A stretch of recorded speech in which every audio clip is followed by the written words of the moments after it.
Movie की start एक तालाब को दिखाते हुए होती है जिसके पानी का रंग काला था। इस रिवर का नाम ब्लैक वाटर है। सीन शिफ्ट होता है और हम एक फैमिली को देखते हैं जिनमें से ग्रेस, उसके हस्बैंड एडम और ग्रेस की छोटी बहन ली को दिखाते हैं जो एक क्रोकोडाइल शो देखने के लिए जा रहे थे। कुछ ही देर में ये लोग शो में आ जाते हैं और देखते हैं कि बहुत सारे लोग यहाँ आए हुए हैं और मगरमच्छ को खाना खिला रहे हैं। यहाँ पर छोटे छोटे बच्चे भी मगरमच्छ के साथ पिक्चर क्लिक करवा रहे थे और खूब इंजॉय कर रहे थे। खैर, शो खत्म होने के बाद ये लोग करीबी एक रेस्टोरेंट में जाते हैं जहां ली कहती है कि कल का क्या प्लान है और हमें कहां जाना चाहिए। तभी ये लोग डिसाइड करते हैं कि यहाँ से थोड़ा दूर एक तालाब है ब्लैक वाटर, वहां जाएंगे। इस वाइल्ड में क्रोकोडाइल भी देखेंगे और फिशिंग भी करेंगे। एडम मैप में देखकर बताता है कि यहाँ से कुछ दूरी एक ब्लैक वाटर नाम से जगह है जहाँ बहुत से क्रोकोडाइल हैं, हम वहाँ उन्हें देख सकते हैं। ये लोग ब्लैक रिवर में क्रोकोडाइल देखने के लिए बहुत ज़्यादा एक्साइटेड हो रहे थे। यहाँ ग्रेसी अपना प्रेगनेंसी टेस्ट करती है जो पॉजिटिव आता है, मतलब कि वो माँ बनने वाली थी, लेकिन ये बात वो अपने हस्बैंड एडम को नहीं बताती। नेक्स्ट डे ये तीनों अपनी गाड़ी में बैठकर ब्लैक रिवर पहुंच जाते हैं। ये वही रिवर है जिसे हमने मूवी के स्टार्ट में देखा था, मगर थोड़ी देर हो जाने की वजह से टूरिस्ट शिप वहां से जा चुकी थी, इसलिए वहां मौजूद गाइड उन्हें प्राइवेटली छोटी बोट में ले जाने की ऑफर करता है। अब क्योंकि ये लोग काफी दूर से सफर करके यहाँ आए थे, इसलिए मान जाते हैं। गाइड अपने पास एक गन रखता है और उन्हें ब्लैक वाटर रिवर लेकर जाने लगता है। रिवर पे आने के बाद गाइड उन्हें बताता है कि यहाँ पहले क्रोकोडाइल्स हुआ करते थे, मगर अब नहीं है। ये लोग फिशिंग रॉड भी लेकर आए थे, इसलिए फिशिंग करने लगते हैं। इसी दौरान बोट से कोई चीज आकर टकराती है। ये सभी लोग काफी डर जाते हैं। तभी गाइड उस चीज को ऊपर खींचता है तो पता चला कि वो सिर्फ एक खाली डब्बा था। खैर, इस जगह कोई फिश ना मिलने की वजह से गाइड बोट को मजीद अंदर ले जाता है। ये सभी फिश पकड़ने की कोशिश कर रहे थे। तभी एडम के फिशिंग रॉड में कुछ फंसता है। ली कैमरा से पिक्स बना रही थी और उसने जो पिक्स लिया था उसमें कोई चीज पानी के नीचे जाते हुए दिखती है। इससे पहले कि ली कुछ समझ पाती, एक बड़ा सा क्रोकोडाइल उनकी बोट को ही उलट देता है। ये सभी लोग काफी डर जाते हैं। वहाँ पर मौजूद बहुत सारे दरख्त थे। एडम सबसे पहले अपनी वाइफ ग्रेस को ऊपर चढ़ाता है क्योंकि उसको महसूस हो रहा था कि जैसे वहाँ कोई खतरा हो।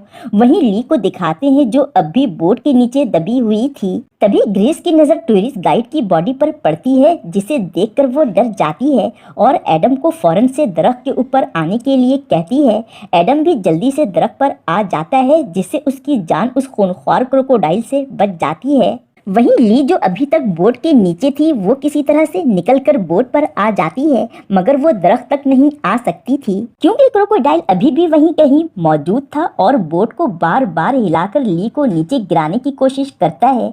लेकिन इससे पहले कि वो गिरती, एडम उसको बचाने के लिए पानी में जोर जोर से हाथ मारने लगता है, जिसकी वजह से वो क्रोकोडाइल टूरिस्ट गाइड की बॉडी को लेकर वहां से चला जाता है। यहाँ ली के पास ये अच्छा मौका था कि वो दरख्त के ऊपर अपनी बहन ग्रेस के पास आ जाए। एडम उसे लेने के लिए बोट के पास जाने लगता है, मगर ग्रेस उसको ऐसा करने से मना कर देती है क्योंकि पानी काला होने की वजह से वो लोग क्रोकोडाइल को देख नहीं सकते थे और अगर वो सामने आ गया तो पानी में उसका मुकाबला करना काफी मुश्किल था। तभी ग्रेस की नज़र ली के पास बोट में एक रस्सी पर पड़ती है। वो ली से कहती है कि रस्सी को उनकी तरफ फेंके ताकि हम रस्सी की मदद से बोट के साथ ही तुम्हें अपनी तरफ खींच लें और बोट में बैठकर यहाँ से निकल जाएं।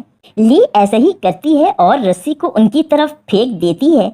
एडम डरते हुए एक लकड़ी की मदद से रस्सी को अपनी तरफ खींच लेता है, मगर बदकिस्मती से वो रस्सी कहीं फंसी हुई थी, इसलिए ये लोग बोट को खींच नहीं पाते। अब यहाँ ली को मजबूरन पानी से चलकर दरख्त तक आना होगा। एडम ली से कहता है कि तुम तैर कर मत आना, क्योंकि अगर तुम तैर कर आई तो पानी में हलचल होगा और क्रोकोडाइल को पता चल जाएगा। इसलिए ली आहिस्ता आहिस्ता आगे बढ़ने लगती है, मगर आधे रास्ते में आकर वो काफी डर जाती है और तैरने लगती है और फाइनली वो अपनी बहन ग्रेस के पास दरख्त के ऊपर आ जाती है। लेकिन मगरमच्छ की अटैक की वजह से उसका पैर जख्मी हो जाता है। खैर अब इन्हें यहाँ से बाहर निकलने का रास्ता भी ढूंढना था। ये लोग ज्यादा देर इस जगह रुक नहीं सकते थे क्योंकि इस जगह से ज्यादा कोई बोट्स वगैरह भी नहीं गुजरती थी। मगर फिर भी ग्रेस और ली को उम्मीद थी कि टूरिस्ट गाइड को कोई ना कोई ढूंढने के लिए यहाँ जरूर आएगा, जिस पर एडम कहता है कि ऐसा कुछ नहीं होने वाला क्योंकि किसी ने भी हमें यहाँ आते हुए नहीं देखा। हमारे पास उस बोट के अलावा और कोई रास्ता नहीं है यहाँ से जाने का। मगर ग्रेस और ली इस बात के लिए नहीं मानती। उन्हें अभी भी उम्मीद था कि कोई ना कोई तो उन्हें बचाने के लिए यहाँ आएगा। अब क्योंकि ये ब्लैक वाटर एक जंगल में था इसलिए उन्हें यहाँ मच्छर काटने लगते हैं जिससे ये बीमार भी हो सकते थे। ग्रेस के पास एक स्प्रे था जिसको लगाने से फिलहाल इनकी जान तो बच जाती है। फिर ली अपने फोन को चेक करती है मगर पानी में जंप करने की वजह से वो भी खराब हो चुका था। तभी उन्हें पानी में कुछ हलचल सा महसूस होता है मगर पानी इतना काला था कि वो कुछ देख नहीं पाते। यहाँ ग्रेस कहती है कि हमारे पास यहाँ से निकलने का दूसरा रास्ता भी है, क्यों ना हम पेड़ों से गुजरते हुए इस जगह से बाहर निकल जाएं। जिस पर एडम कहता है कि ये ठीक नहीं होगा, हम इन पेड़ों की वजह से और भी ज्यादा अंदर चले जाएंगे। ये जगह दूर दूर तक खाली और वीरान है। हमारे पास यहाँ से निकलने का बस एक ही रास्ता है और वो है बोट। लेकिन ग्रेस उसकी एक नहीं सुनती और फिर ग्रेस स्टेप बाय स्टेप एक दरख्त से होते हुए दूसरे दरख्त से यहाँ से बाहर जाने की कोशिश करती है। ये रास्ता काफ़ी खतरनाक और रिस्की है क्योंकि अगर ग्रेस यहाँ से पानी में गिरी तो मगरमच्छ उसको खा जाएगा। कुछ दूर आगे आकर ही उसको अंदाज़ा हो जाता है कि वो इस तरह यहाँ से बाहर नहीं आ सकती क्योंकि बाहर की साइड काफ़ी चौड़ा सा रिवर था, इसलिए वो वापस आने लगती है। इसी दौरान उसकी नज़र उसी टूरिस्ट गाइड के कान पर पड़ती है जो उन्हें यहाँ लेकर आया था, जिसको देखते ही गैरिस की तबीयत अजीब सी होने लगती है।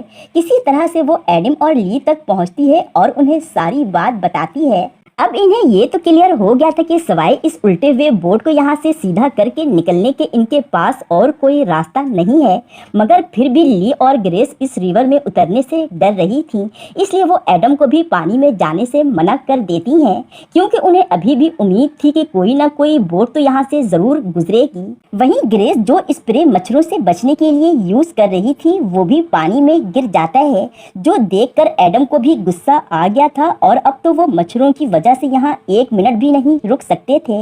इसलिए एडम पानी में उतरने का फैसला करता है और आहिस्ता आहिस्ता पानी में चलते हुए बोट तक आकर उसको सीधा कर लेता है, जो देखकर ग्रेस और ली काफी खुश होती हैं। मगर एडम की बदकिस्मती के पानी में हलचल होने की वजह से क्रोकोडाइल को उसके बारे में पता चल गया था, इसलिए वो एडम को पानी में खींच लेता है। इतना खौफनाक मंजर देखकर ग्रेस और ली चिल्लाने लगती हैं। कुछ ही देर के बाद वो क्रोकोडाइल एडम को मुंह में दबाए पानी से बाहर आ जाता है, मतलब कि उसने एडम को मार दिया था। ग्रेस को ये देखकर बहुत दुख होता है और तो और उसने अभी तक एडम को उसकी प्रेगनेंसी के बारे में भी नहीं बताया था। ग्रेस बहुत ज्यादा रोती है और ली भी बहुत सैड हो जाती है।